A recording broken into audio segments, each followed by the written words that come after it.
Oh, hey, Jill here, and you're listening to Organized Chaos with Jill. I'm your host and mom of three, and this is the show where we chat all the mom things and then some. So grab your coffee or whatever it is that gets you through the day, and let's get to it.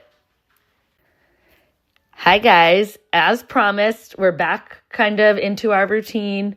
Well, I guess I can't say we're back into a routine yet, but I'm back, and we're back with a weekly episode.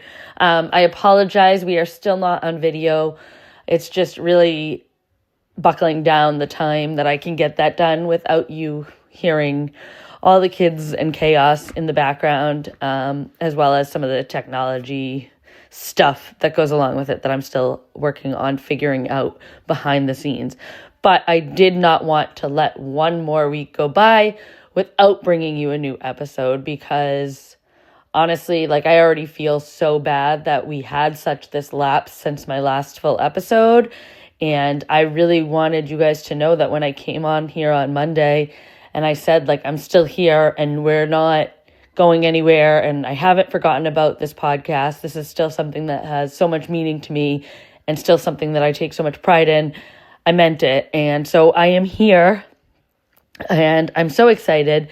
And again, videos will be coming, I promise. But at least you can still hear us, right? So I want to talk about today's episode because it's almost going to sound maybe a little repetitive. It might sound like a couple of episodes you've already heard all rolled into one. But I had somebody reach out to me and ask, hey, do you have an episode that talks about how you get everything all done with the kids? And I sent them, a couple of different episode links, a few of the mini-sodes that I had done on different chores. I sent, having kids involved with chores. I sent my very first episode where I talked about my daily routine. But obviously, who's got the time to listen to 20 different episodes when they're trying to find information? And it kind of gave me this idea to do an episode really talking about getting it all done, right? So that's kind of where this came from for today's episode. So let's dive on in. Welcome to episode 19, Doing It All. I'm going to start by saying this. I don't do it all. No one is perfect. I know we all look at other moms or parents or caregivers or dads being like, how the heck can they do it all? They're doing it all. They're great. They're grand. They're wonderful. How do they do this all? We don't. I promise you, nobody is doing it all. I want you to take that notion of what you think doing it all means. I think that we all feel like when you're getting it all done, when you're doing it all, it means that you have crammed every little to-do thing on your list into one day and you've gotten everything done and that's that. And that's kind of how I always thought too. But let's take a step back. I think what we really need to do is focus on looking at what does do it all truly mean. And I think really it's not just doing it all, literally everything. It's focusing on the things that matter and the priorities that you have and what you want to get done or truly need to get done in a day, not necessarily every little task at hand. Because I think when you look at it like that and you're really just looking at small bits and pieces, it makes it feel a lot less overwhelming. And it really gives us that okay, whew, I can do this, right? So I'm going to start by talking about non-negotiables. And I think that everyone should have them. For me, I have 3 non-negotiables every day. And that's making the bed, the dishes, and laundry. And I try, if you've heard my, daily routine, I try to tackle every single one of those things before I even leave the house in the morning. Now, making the bed, it sounds so mundane, so nothing, but there is something it's a breath of fresh air or something, coming in and, the house might be a mess or whatever, but you walk in that bedroom door and your bed is made. It just for me personally gives this calming thing. Plus, I love getting into a made bed at the end of the night. So that's one thing in the morning is like a non-negotiable for me, making my bed. I don't always make the kids' beds, and they're a little too young to be like fully making their own right now, right away, but I make my bed. And then the dishwasher. I maintain that the dishes can wait at the end of the night. This is something that I've talked about a few times. And that is because, and maybe you were like me, I used to never be able to go to bed if the kitchen was a mess, if the dishes were piled up. And I would, be staying up later or like stressing out at night. And it just wasn't the way I wanted to end the night. And obviously, once I had kids, things needed to change. Something had to give. And so I took it to the dishes. So for me in the morning, it is all the dishes from dinner before I'm putting into the dishwasher. And then, maybe my coffee mug from my morning coffee. And then I run the dishwasher. I start it before I even leave the house. And that's one task you can just be like, check, done. Now, not to say sometimes I have dishes that I do need to hand wash. I don't always have time in the morning to take care of those. So sometimes I just have like soapy water in a pan or something soaking, and then I'll get to it later on in the morning when we come back from bringing my husband to work, or later on in the day when I can get to it. But for the most part, the majority of the dishes are done. And again, it's before I even leave the house in the morning. Same thing with laundry. Now, I'm going to say this is like a non-negotiable to a certain extent. And what I mean by that is it is a non-negotiable for me. I mean, I'm constantly doing laundry. I'm weird. I love laundry. I know that sounds crazy. I've said it before, but I do. I love laundry. But the reason I say it's only partially a non-negotiable for me is because I would say 9 out of 10 times, yes, I start a load of laundry in the morning before I even leave the house, because I feel like it sets the tone. It gets the momentum going on, the loads of laundry that need to be done. There's a lot of clothes when you have 3 kids and, on top of yourselves as parents. So I try to put a load in first thing, start it before I leave the house. The reason I don't do it every single day is because depending on what my day looks like, I might not be coming back to the house for a while. And I don't want clothes sitting in the washer for a long time, because then they get that like musty smell and it's never fun. So depending on the day, I'm not necessarily starting it right away. That's why I say like 90% non-negotiable in terms of like my mornings. And right there, and we leave at about like 6:45, 6:50 in the morning. So right there for me, for us, I've already made my bed. I've got dishes in the dishwasher running and the first load of laundry done for the day. And it really, like I've said, it sets that tone and it kind of just builds that momentum. And it almost gives me this sense of peace that like, if for some reason, if this day takes a turn and becomes super chaotic, I'm not then also coming back to this like chaos of a mess. It's like this peace of mind that I've still accomplished something. And I think that speaks volumes, because I think moms especially put a lot of pressure on ourselves, right? Especially like if we're staying at home with the kids, to get it all done, to be the best mom, to be the best wife, to be the best housewife, to be everything, and to get the tasks done. So I think that having these tasks that I can check off my list before we even leave, before the day really even begins, also just helps with peace of mind. Now,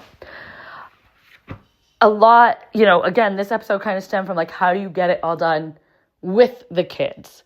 And so I wanted to kind of touch upon that second part there with the kids. I am very big advocate on like teaching the kids at a young age, from a young age, to start like helping with chores and cleaning up and stuff like that. I've shared that in past episodes. So these little things, that we do with our family really helps with day-to-day tasks as well.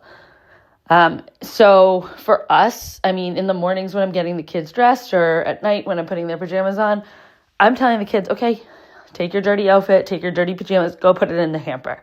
And they do. Even Anna, she's just starting out. The other night I tried to see if she would do it just out of curiosity, because she's now seen the older boys doing it every day.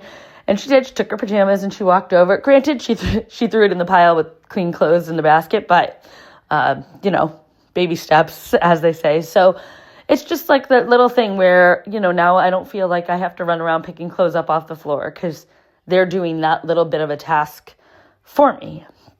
Putting their toys away when they're done playing with them, little things like that. When they eat, any meal that we have, whenever we eat, the boys, what they say, I'm all done. Okay, the first thing they do is they have to put their dishes in the sink. There's a few times, depending if we've given them a glass dish, that we say, don't worry about it, we'll take it, because they just throw it and I don't need any broken dishes right now. So, but if we're using the kid safe plates and stuff like that, it's go put your dishes in the sink, and then that's that. And same thing with trash. Sometimes they're eating fruit snacks or something, and William will come up to me and be like, okay, I'm all done, and hand me the wrapper. And I immediately say, okay, throw it in the trash. They know where the trash is. And so I think although those things seem small and like nothing, I promise you, building that habit, first of all, it takes stuff off your plate. You're not walking to the trash with snacks. You're not cleaning up more dishes than you already have to from around the house. You're not picking up more clothes off the floor, things like that. Aside from that, you're also teaching these kids a life lesson and valuable skills and things that they can grow and take with them. Maybe one day these boys will make some girl very happy when they know how to put their own clothes in the hamper. No, but all jokes aside, I think it is setting them up for success in the future and just building those healthy habits, as they're growing older, to clean up after themselves, to put things away, to throw their trash away, little things like that, while helping you as the parent and, who's doing most of the cleaning and stuff like that, helping you along the way. I've also shared that my boys are obsessed with the Swiffer. And so I have taken out the middle poles and made our Swiffers toddler sized. And, I'll vacuum the floor, and then they ask to put a wet thing on the Swiffer and they want to mop the floor. Is it perfect when they do it? No, but does it help? Yes. And usually there's times where I'm like, oh, let me get this spot real quick, because there's something that really does need to be cleaned and scrubbed, and they're not going to know how to do that.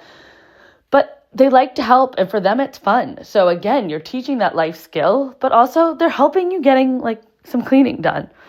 So I think that's, that answers that second part of getting it done with the kids. Engage the kids, keep them involved if they're around, especially, if you're a stay-at-home mom, or if you have younger kids that aren't yet in school, if your kids do go to school and you're home with maybe one or two, just get them involved. Or maybe based on your schedule, you're doing things later in the day and you have older kids, get them involved. And I think it's also something, I can't speak to this honestly, because maybe it'll change as the kids get older. But for me, I feel if I'm instilling this, while my kids are young, as they get older, it's going to be easier and not a battle of putting your clothes away, putting the dishes away, things like that.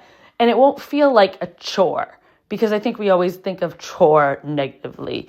It's just something that we get do, it's basic day-to-day things, and almost becomes non-negotiables for people, if that makes sense. And then I think the other thing I think of when I think about doing it all and day-to-day tasks is the errands. I feel they're never ending, if I'm honest. But I think that the easiest thing would be to almost schedule your grocery shopping. I know that sounds silly, but you know me, I'm a planner. So whether it revolves around payday or whether it revolves around a day that you don't have anything else planned, we have, swim on Tuesdays, playgroup Thursdays. Maybe those days aren't the days that I'm going shopping. Schedule, plan your day of when you're going to go shopping that week. And it might vary from week to week, but maybe sit down on the weekends and say all right, what does this week look like in terms of when I have a time to go to the store? I also personally love to just go to the store first thing in the morning. A, you beat the crowds, but B, we're already out of the house so early. And when you have young kids and you're going in and out of the car and car seats, it's not fun and everything. And I feel once we're out of the house, it's just easier to stay out of the house. So what I like to do is like, we'll drop my husband off at work, grab a bite to eat, and then just go right to the store, or stores if we have to go to multiple ones. And it might seem tedious and the kids might get tired, but then by the time we're home, it's still morning time oftentimes. We've beat the crowd at the stores, which makes it a lot easier. And then there's still the whole day to play, to learn, to do whatever everything else that you want to do throughout the day. And I think that helps relieve a little bit of stress as well in terms of worrying about like getting it all done.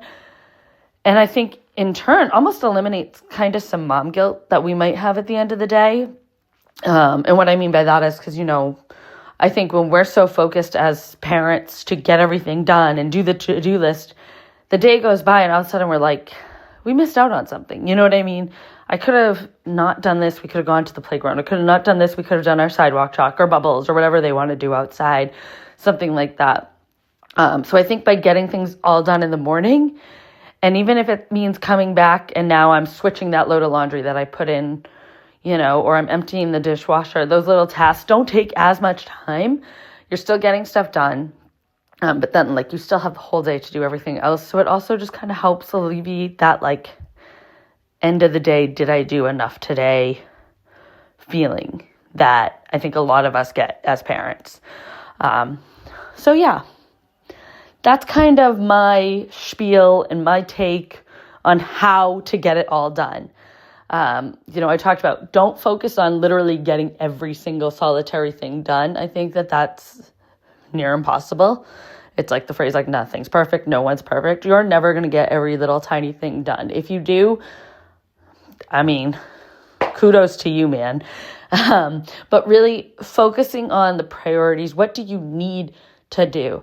Setting up those non-negotiables, whether it's one thing or 3 things or 5 things, whatever it is that works for you and your family, set them up. Try to tackle things first thing in the morning if you have that ability to do so, because then it sets that tone for the rest of the day. And it also leaves the rest of the day wide open. And all the while engaging your kids, teaching them things along the way, but having them involved while you're doing all this. And then scheduling. I'm a big planner. I keep saying it. So yeah, I hope that today's episode helped you maybe realize you don't need to get it all done. I hope that it provided maybe some ideas that you could bring into your home, into your family. And yeah, I hope it answered any questions that you might have in terms of how to get it all done. Using all loosely, right? So yeah, thank you so much for listening. As always, if you have other tips or tricks that like work for you, comment, reach out, let me know, because I'm also always open to hearing new ideas from other moms, other parents, other caregivers, anything like that, because, maybe I need to switch something up. Who knows? So I'm always open to hearing your ideas as well. Thank you for listening again. I am so sorry for the lapse of time since my last episode, and I hope you can forgive me. Thank you for sticking by us. And again, videos coming soon, I promise you. Until then, have a great rest of your week, and we will catch you later. Be sure to like, follow, and share this podcast. And if you aren't already doing so, follow us on Instagram at Organized Chaos with Jill. We'll have all the latest updates, upcoming episodes, and more. Have a good day. The best is yet to come.